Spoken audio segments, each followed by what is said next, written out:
Hi, I'm Shelley Young, owner of the Chopping Block, and today I'm going to teach you how to saute fish. I've got a couple of fillets of salmon that I'm going to use today. When I saute fish, I really like to do that with salmon, halibut, sea bass, tilapia is a great one. But you can also saute steak fish, which is tuna or swordfish as well. But a lot of times we grill those or broil those, but they are really good sauteed as well. So you can use this application for any fillet of fish or steak of fish. The fish that I have today is salmon, as I mentioned. I'm going to season that really lightly, and we're going to go right to the pan. A little bit of salt and pepper. If you wanted to put a spice rub on here, you could do that, your favorite spice rub. If I was going to put a spice rub on, I would oil it first, rub a little oil on, and then put the spice rub. The spice rub adheres better, and it helps keep the fish from not sticking in the pan.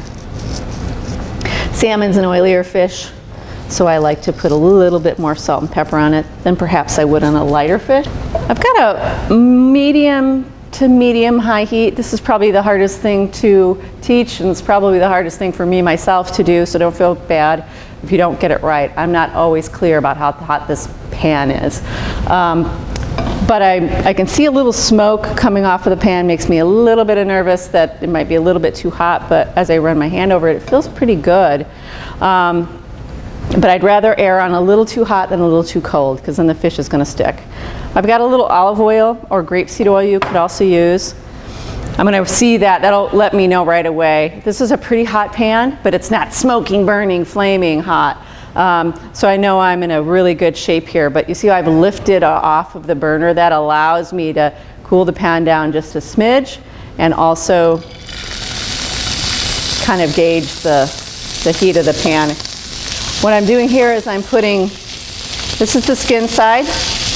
This is the prettier side. I always put the pretty side down first, because for whatever reason the first side that's sauteed usually comes out a little bit prettier, and that's the side I'm going to present. I don't want to present the side that has the brown and the skin on it. It's just not as attractive. I'm not going to season the other side of the fish,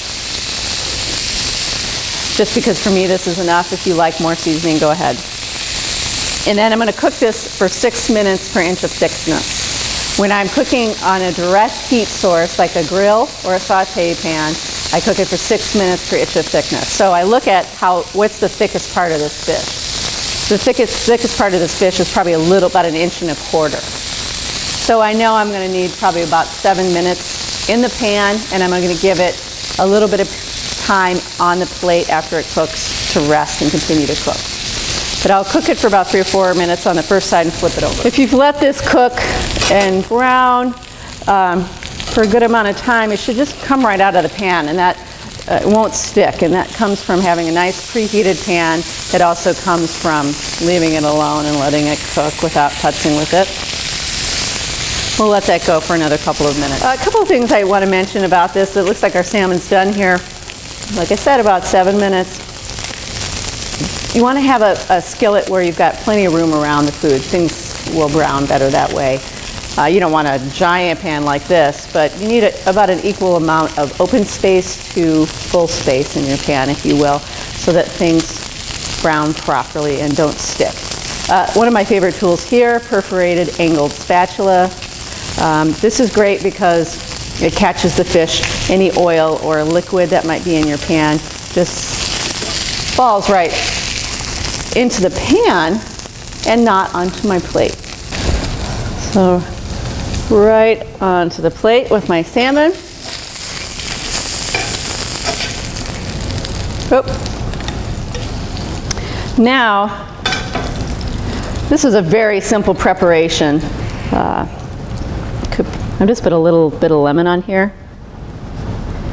This is a great Tuesday night dinner. I've got some dill. Any kind of fresh herb would be nice. Tarragon would also be lovely on this. Looks pretty, right? Capers would also be delicious on here. Or whatever sauce that you want to put on.